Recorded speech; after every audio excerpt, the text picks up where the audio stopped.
Hey everyone, welcome back.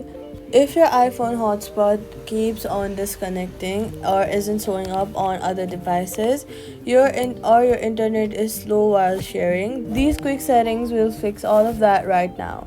First, go to the settings app and then go to personal hotspot. Next, make sure you allow others to join also is turned on. Then check your Wi-Fi password right on that screen. Make sure it's something easy to enter in the device that you're connecting for the best connection. On the same screen, change the name showing under the maximize compatibility to on. This switches your hotspot to port G as Z, which connects more devices. Now on the devices you want to connect, go to Wi-Fi and then look for iPhone's name in the name list and enter the password.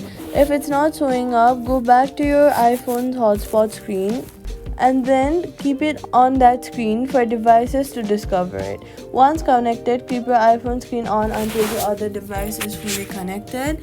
So that's it. All you've got to do is go to settings, go to personal hotspot, turn on maximum compatibility, keep the screen open while connecting. Hotspots work